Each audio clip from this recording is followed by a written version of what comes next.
Hey, welcome back everyone. Got a great episode for you. Now, have you ever wanted a plant that is hyper durable, right? Low maintenance, drought tolerant, doesn't get too big, provides a ton of flowers throughout the growing season, is really easy to take care of, and is extremely difficult to kill? Have you ever wanted to grow something like that? If you do, sit right back. Don't leave anywhere. I got a great episode for you for this week's plant of the week. Just kidding. But I got a great plant of the week for you. Like I said, it does great in the sun. It's actually a South African native, so it's pretty cool, and it does great in hot, dry climates like ours. And it can actually is durable up to even I think 25 degrees Fahrenheit, well below 0 degrees Celsius. So it's a pretty cool plant. Let's go take a look. Well, here we are, up close and personal with our plant of the week. What is this plant? Does anyone know? Can you tell by the look of it? It's a succulent, right? It's got these cylindrical, plump, little narrow leaves that kind of are elongated.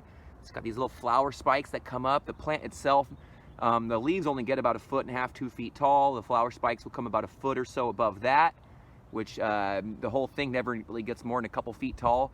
Over time, it can spread out to be 3, 4, 5 feet across from one individual, but they're actually really easy to cut back and maintain. I got a great little batch of them here for a nice little border leading up to our orchard, which I just love.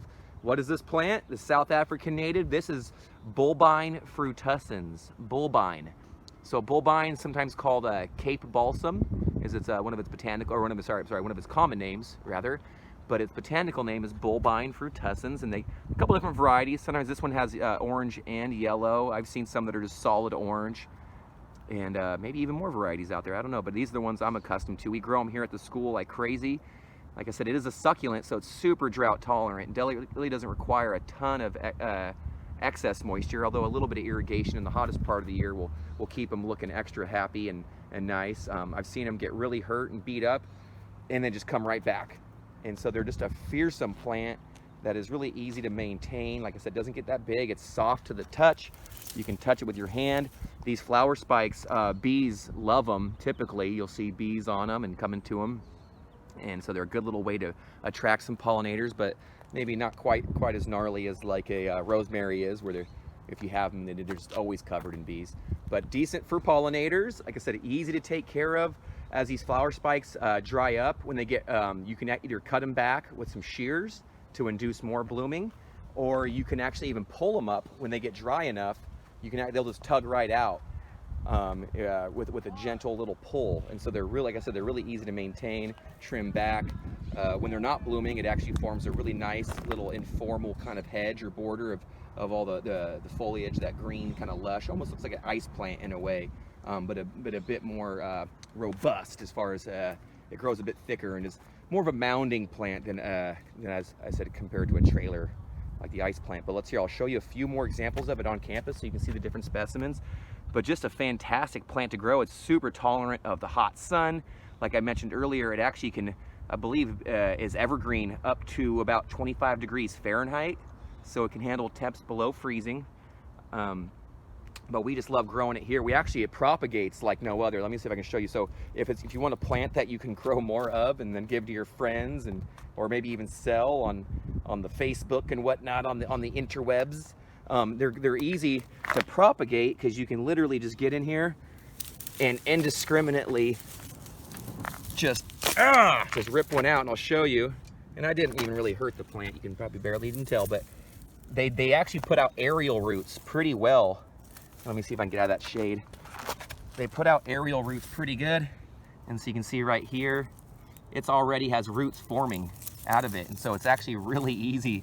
I could actually go take this right now. You see those roots?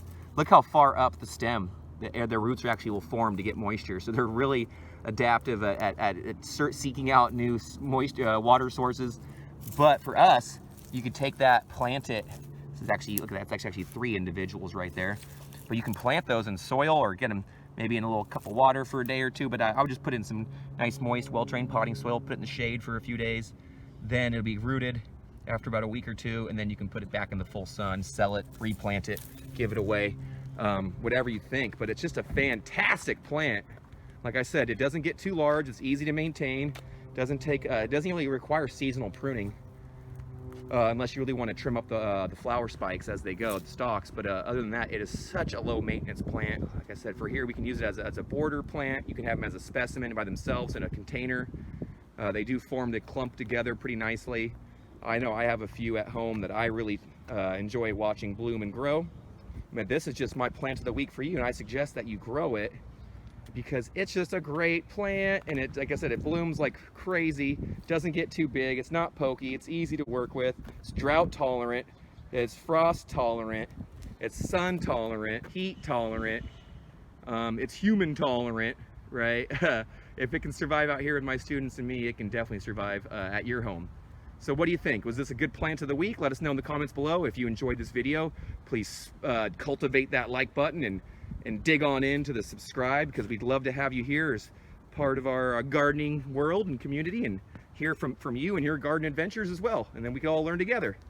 So from our garden to yours, happy gardening, best wishes, and hey, Bulbine frutescens, plant of the week, check her out, not too bad.